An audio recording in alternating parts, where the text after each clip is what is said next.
এই ভুলগুলো দ্বিতীয়বার ভুলেও করবেন না। যদি আপনি এই ভুলগুলো একই ভুল বারবার যদি আপনি করেন, তাহলে আপনার লাইফে এমন বিপদ আসবে, এমন মুসিবতের ভিতরে আপনি পড়বেন, এমন ক্ষতিগ্রস্তের ভিতরে আপনি পড়বেন, আর আপনি কখনো শুধরাইতে পারবেন না। এই ভুলগুলো যদি আপনি দ্বিতীয়বার আপনি করেন, প্রথমবার আপনি করেছেন ঠিক আছে, প্রথমবার করার পরেই সে ভুলগুলো আপনি শুধরাইয়ে নেবেন না, এই ভুলটা আর দ্বিতীয়বার করা যাবে না। প্রথমবার করার পর আপনি তওবা করে নেবেন, না এই ভুল আর করা যাবে না, ভবিষ্যতে এই ভুল আর কখনো করা যাবে না। কিন্তু আপনি প্রথমবারও ভুল করলেন, আবার একই ভুল আপনি দ্বিতীয়বার আপনি করলেন, তাহলে কিন্তু মনে রাখতে হবে এই যে একটা মারাত্মক লেভেলের একটা ভুল করেছেন, আর একই ভুল আপনি বারবার করেছেন, আপনার সর্বনাশ হবে, আপনার বিপদগ্রস্ত হবে, বিপদ আপনার পিছন ছাড়বে না কখনো। আমি সাবধান করে দিলাম, আবারও আমি বললাম, এই ভুলগুলো দ্বিতীয়বার ভুলেও করবেন না, একই ভুল বারবার আপনি করবেন না। আরে মানুষ তো ভুল থেকে শিখেই। প্রথমবার ভুল হয়ে গেছে, আপনি শিখতে হবে না, আহারি কত বড় ভুল করে ফেললাম, ভুল মানুষের সাথে আমি সম্পর্ক করলাম, একটা বেঈমানের সাথে আমি সম্পর্ক করলাম। আর বেঈমান ধোঁকাবাজ দেখবেন বারবার সে আপনাকে ধোঁকা দিয়ে বোকা বানানোর চেষ্টা করবে, কিন্তু আপনি কি করলেন, একই ভুল আবার আপনি দ্বিতীয়বার করলেন। কিন্তু মনে রাখতে হবে আপনার সব যাবে, আপনার জীবন যৌবন, আপনার টাকা পয়সা সব আপনার শেষ হবে যদি আপনি দ্বিতীয়বার একই ভুল যদি আপনি করেন। তাহলে কি আমরা কয়েকটা নিয়ম জানি, এই ভুলগুলো দ্বিতীয়বার ভুলেও করবেন না। সেই ভুলগুলা কি? সেই ভুলগুলা হচ্ছে 8টা ভুল আছে এমন, এই ভুলটা বারবার করা যাবে না। 1 নম্বর হলো, যেই মানুষ আপনাকে ঠকানো হয়েছে, যে মানুষ আপনাকে ঠকিয়েছে, যেই মানুষ আপনার সাথে বিশ্বাসঘাতকতা করেছে, ঠকানো মানুষকে বিশ্বাস কখনো করবেন না। যে আপনার সাথে চিট করে, যে আপনার সাথে প্রতারণা করে, যে আপনাকে ধোঁকা দেয়, ধোঁকা দেনাওয়ালা ব্যক্তিকে কখনো দ্বিতীয়বার বিশ্বাস করে এই কাজ আপনি কখনো করবেন না। তাহলে আপনার পস্তাতে হবে, আপনার হায় আফসোস করতে হবে, আহার আমি কি করলাম, আহার আমি কি করলাম, আহার আমি কি করলাম। ওই সময় আফসোস করলে আজ কোনো ফায়দা হবে না, কোনো লাভ হবে না। তাহলে আপনি একবার বুঝতে পারছেন এ আমাকে ঠকাইছে, সে আমার সাথে কাজটা করতে পারলো, যাকে আমি এত আপন মনে করতাম, যাকে আমি এত ভালোবাসতাম বা মোহাব্বত করতাম, আপন মনে করতাম, সে আমার সাথে এরকম বিশ্বাসঘাতকতামূলক কাজটা কিভাবে করতে পারলো আপনি জানেন। কিন্তু আবার আপনাদের মাঝে একটা সম্পর্ক হয়েছে, হওয়ার পর আবার আপনি ভুলে গেছেন, আবারও সে আপনাকে ঠকানোর চিন্তা করতেছে। তাহলে বাবা, ঠকানো মানুষকে দ্বিতীয়বার বিশ্বাস করাটাই দ্বিতীয় ভুল, এই ভুল কখনো করা যাবে না। এটা হলো 1। 2 নম্বর হলো, মৃত্যুকের কাছ থেকে সত্য আশা করবেন না।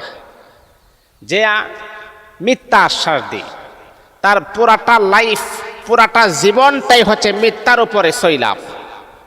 সে কথায় কথায় মানুষকে মিথ্যা আশ্বাস দিই, মিথ্যা ভরসা দিই, তার ডিফেন্সটাই হচ্ছে মিথ্যা, তার কথাগুলাই হচ্ছে মিথ্যা।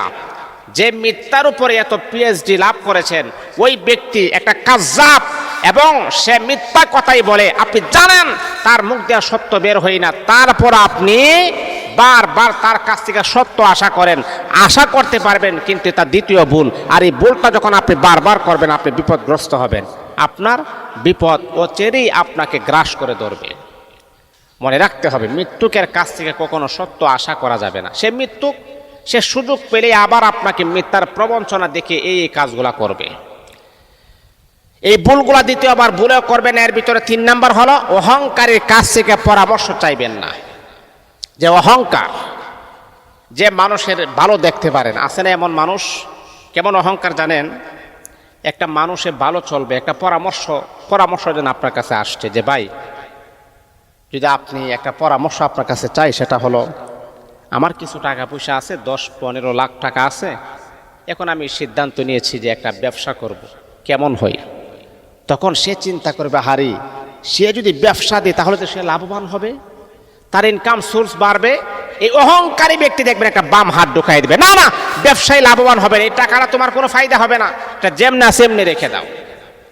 এই জন্যে অহংকারের কাছ থেকে কখনো পরামর্শ চাইবেন না, পরামর্শ নেবেন না। সে আপনাকে পরামর্শ নামে এমন পরামর্শ দিবে, আপনার যে একটা স্বপ্ন ছিল, আপনার যে একটা সাধনা ছিল, এমনটা করবেন, প্রস্তুতি গ্রহণ করেছেন, আপনার প্রস্তুতি সহ একেবারে মাটির সাথে দুলে মিশে সাফ হয়ে যাবে। অহংকারের কাছ থেকে কখনো পরামর্শ চাইবেন না, নিবেনও না আপনি। 4 নম্বর হচ্ছে অহংকারের কাছে পরামর্শ চাইবেন না। আর 4 নম্বর হলো যে চলে গেছে তাকে ফিরাবেন না। যে চলে গেছে, যেমন অনেক সময় আছে কি জানেন, আপনার ওয়াইফ, আপনার স্ত্রী, যেহেতু এটা বেশি চলতেছে সেই জন্য উদাহরণটা এটা দিয়ে দিই। যে ওয়াইফকে আপনি তো ভালোবাসেন, যে স্ত্রীর জন্য আপনি কি করেন নাই বলেন তো? আপনার 2টা ছেলে মেয়ে আছে, আমার মহল্লাতে একটা ঘটনা এরকম, ছেলে আছে মেয়েও আছে। তে আপনার ছেলে মেয়ে আছে, তাকে নিয়ে আপনি 3-4 বছর সংসার আপনি করলেন। এখন আপনি দেখতেছেন আপনার আড়ালে আরেকজনের সাথে সে পরকীয়াতে লিপ্ত হয়, এমনকি আপনার কাছ থেকে সে চলে গেছে। আমি আমার ওই ভাইকে বলবো, ভাই সে আপনার স্ত্রী, তার জন্য আপনার মায়া লাগে ঠিক আছে, কিন্তু মনে রাখতে হবে যে চলে গেছে তাকে যেতে দেন, তাকে দ্বিতীয়বার আপনি ফিরাবেন না। ফিরাবেন মারাত্মক লেভেলের ভুল কাজটা আপনি করবেন। আহারে, আপনি তাকে আপনার কাছ থেকে যদি সে চলে যাইতে পারে, তার ছেলে আছে, মেয়ে আছে, স্বামী আছে, সে যদি আপনার কাছে আনন্দ না পায়, যদি আপনার কাছ থেকে চলে যাওয়ার পর আনন্দ তালাশ করে, তাকে আপনি এনে আপনি তাকে কখনো মনোরঞ্জন করতে পারবেন না, আপনি তাকে এনে কখনো খুশি করতে পারবেন না। এই জন্যে যে চলে যাওয়ার তাকে চলে যাইতে দেন, তাকে কখনো আটকিয়ে রাখবেন না। কাঁসার পাখি আটকিয়ে রাখলে মনটা ছটফট করে। যে আপনার সাথে তার ইন্টারেস্ট হচ্ছে না, এত বছর সংসার করার পর তারপরও সে আপনার সাথে তার একটা মিলমিশ হচ্ছে না, তাহলে তাকে আপনি রেখে আপনার কোনো ফায়দা হবে না। তাকে আপনি ছেড়ে দেন, সে চলে যাক। তাকে আবার অপশন যদিও তাকে যে দ্বিতীয়বার সে আসবে, সে কেন আসবে জানেন? যখন যার কাছে সে চলে গেছে, সে যখন তাকে শান্তি দেয় না, সে যখন তাকে বলে তুই আরেকজনের কাছ থেকে আসতো, সে তোরে করছে, এখন আমি করবো, এই সেই বক্কর চক্কর, যখন ওর কাছে যখন শান্তি পাই না, তখনই কিন্তু সে আপনার কাছে আসতে চায়, মানে বিপদে পড়ে আপনার কাছে আসতে চায়। আমি আপনাকে সাজেস্ট করব, দ্বিতীয়বার এই ভুলটা আপনি করবেন না, তাকে আপনি কখনো আনবেন না। সে যদি সুখ পাইতো তাহলে আপনার কাছে কখনো আসতো না, যেহেতু সে সুখ পাই নাই আপনার কাছে চলে আসছে, আবারও যখন সুখ পাইবে তখন চলে যাবে আবার। তাহলে এইরকম এই ভুলগুলো দ্বিতীয়বার ভুলেও করবেন না, তাহলে আপনার জীবনে অনেক ক্ষতি আছে। তো সম্মানিত হাজিরিন, 5 নাম্বার হচ্ছে অহংকারের কাছে ভালোবাসা চাইবেন না। তারা অহংকার, তাদের কাছে ভালোবাসা চাইবেন না। তারা অহংকার, সৌন্দর্যের অহংকার, টাকার অহংকার, তারপরে হচ্ছে বিভিন্ন প্রকারের অহংকার যাদের ভিতরে আছে, তাদের কাছ থেকে আপনি ভালোবাসা চাইবেন না। তারা অহংকারের মর্মে আপনাকে বিভিন্ন কথাবার্তা তারা বলতে পারে। 6 নাম্বার হলো অপমানকারীর কাছ থেকে সম্মান খুঁজবেন না। যে মানুষকে অপমান করে, যে মানুষের ইজ্জত নিয়ে ছিনিমিনি খেলে, যে মানুষের চরিত্র হরণ করে, ওই রকম লুম্পট, দুকাবাজ, প্রতারকের কাছ থেকে কখনো সম্মানের আশা আপনি করবেন না। সে সম্মান দিতে জানেন, যদি সে সম্মান দিতে যদি সে জানতো, তাহলে সে কখনো এইরকম কাজ করতে পারে না। কারণ অপমান যারা করে, যারা মনে করেন অপমান করে, অপমান করাটাই যাদের সুবাহ, মানে তাকে অপমান করতে পারলে সে সাকসেস, মানে তাকে অসম্মানী করতে পারলে সে সাকসেস। এইরকম কুলাঙ্গার মার্কা ব্যক্তি যারা অপমান করতে ভালোবাসে, তাদের কাছ থেকে কখনো সম্মানের আশা আপনি করবেন না। সম্মানের আশা করবেন, বিপদে পড়বেন।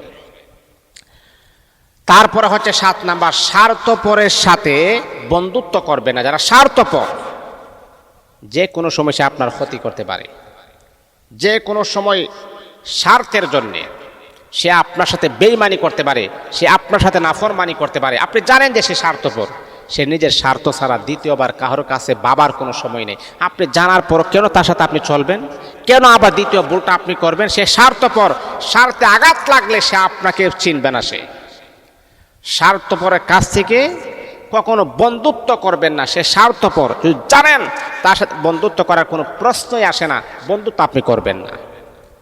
8 নাম্বার হলো যে একবার বেঈমানি করে তাকে দ্বিতীয়বার আপন করবেন না। যে একবার আপনাকে ধোঁকা দেই, একবার আপনার সাথে নাফরমানি করেছে, একবার আপনার সাথে চিট করেছে, দ্বিতীয়বার যে সে করবে না এটার কোনো গ্যারান্টি আছে? সে দ্বিতীয়বার করতে পারে, প্রথমবার যে করতে পারে দ্বিতীয়বারও সে করতে পারে। এই রকম ধোঁকাবাজ প্রতারক দ্বিতীয়বার তাকে বিশ্বাস করবেন না। এই জন্যে এই ভুলগুলো দ্বিতীয়বার ভুলেও করবেন না, করবেন বিপদে পড়বেন। আল্লাহ আমাদের সবাইকে বুঝার আমল করার যেন তৌফিক দান।